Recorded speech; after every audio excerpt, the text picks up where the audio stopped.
Welcome to our channel. Today we are here to explore and examine the gameplay, together with a little history of the game & watch called Octopus. Our 21st episode is exciting and fun-filled, taking us on another step in our epic journey through the archives of Nintendo's vaults. But before we begin, let's answer the last episode's brain teaser, that we on our channel like to call, What in the World? Were you familiar with this Nintendo oddity? Did you guess this one? It was the fishing aid known as Bassmate. Made by Nintendo and sold through a couple of different distributors. This 1984 console is closely related to the dual-screen Game & Watch series we'll see in future episodes. However, today's guest star, and this episode's focus, is quite famous in its own right, having been referenced multiple times in both popular culture and in various other Nintendo games since its original release, way back on July 16 of 1981. This Game & Watch was very popular, selling an amazing 1,200,000 units. Being the second offering in the widescreen series of the Game & Watch range. It retained the traditional Famicom gold and red color scheme that only added to the beauty of this handheld console.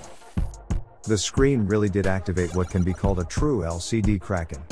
This monster was truly impressive but also imposing when that screen was switched on. Near half the screen was filled with this black, ominous and massive octopus with its evil and spidery tentacles. Sold with the product code of OC-22. This handheld offers a two-game option, that being Game Mode A and Game Mode B. We'll look at these in a lot more detail very shortly. As the title of this range suggests, this Game & Watch, I'm underscoring the watch bit here, had a built-in clock function together with an alarm option.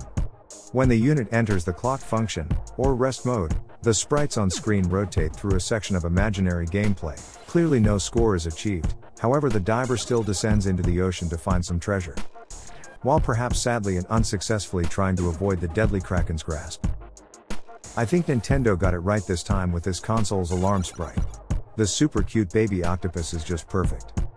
So this is how Game Mode A works. The game starts out with three divers seen patiently sitting in a boat. We can see a massive and monstrous kraken-style octopus sitting below the surface guarding the sunken treasure chest. After pressing the Game A button, the previous high score is briefly displayed. Once you press the red button on the right, a single diver descends into the unknown depths. At this stage you can only go left and right by using the corresponding left and right buttons. As you press the right button you'd also descend further down towards the seabed and that treasure chest full of gems. Several things to notice here. Firstly, the pattern that the octopus's legs take as they unfurl. They always descend and retract in segments of 3, 4 or 5 parts. But they always completely unfurl or recoil before doing the next movement. Knowing which leg is how long, or has how many segments will assist you to avoid the final tentacle part, which actually captures you. In both Game Mode A and Game Mode B, the scoring is consistent. The diver receives a single point for every gem retrieved from the treasure chest and into his bag. The diver needs at least to collect one gem if they want to return to the boat. A successful return adds an additional 3 points to the score. As you can see here in Game Mode B, the gameplay is identical to that of Game Mode A, except the tentacles move much faster. As lives are lost, the divers' numbers in the boat diminish, until all 3 divers' lives are lost. This results in an empty boat, and that means the game is over. A maximum score of 999 is possible. This achievement is likely to be assisted by the 2 bonus rounds of 200 and 500 points, where any lost lives are restored. Additionally, there's another bonus where the tentacles will slow briefly after the player achieves each 100-point mark. That is about it for gameplay. As we wrap up here, I think it's all about techniques, which can vary between scooping up lots of gems between the octopus's front legs, or running the gauntlet back to the boat for the extra 3 points.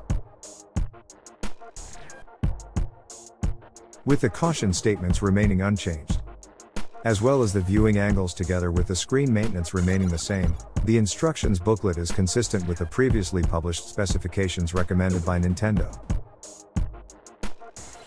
Here we see a shipper case or carton that would have originally held 10 brand new game units, together with the open retail box, showing both the polystyrene tray with batteries. As previously discussed, various countries had their own distributors for the Game & Watch range of consoles. Here we see Japan, Great Britain and Nintendo of America. And here are 2 examples from Australia and another box from Nintendo of America. You can see here, the front and back of a retail box, together with the instructions from a French variant. Similarly, you can see the front and rear images of a retail box, together with the front page of an instruction booklet for a German variant. The Game & Watch called Octopus was deemed successful enough to re-release as a mini-classic. These keyring-size games were fully playable and authentically recreated the excitement of the original. As I mentioned at the beginning of this episode, Octopus is iconic. It has been reprised in several forms in many games. Here we see the use of Octopus in the Super Smash Bros. Game. The short-lived, but underappreciated Wii U games console brought us the amazing and highly stylized Octopus dance game. But much earlier, the original Game Boy was blessed to receive a Game & Watch gallery, which contained two versions of Octopus, the classic and modern versions. A Nintendo Club exclusive also brought Octopus back to life when a DS version called Game & Watch Collection 2 was offered under their rewards point system. Perhaps the most obscure re-release of today's game came when Nintendo produced a television tuner for their DS system handheld for use in Japan. This device had an unlocked minigame of Octopus in its menu as a special treat. And that brings yet another episode to a close, but stay right there, we've got our quiz question to go. So let me ask the now famous words, what in the world? If you think you know, then answer in the comments below, or join me in episode 22 and find out. All I need to do now is offer my sincere thanks for watching. I'd really appreciate you liking this video, or perhaps leaving a comment to support our continued adventure. Better still, think about subscribing and activating that alarm setting to be sure you're notified of all our new content as it's uploaded. See you soon.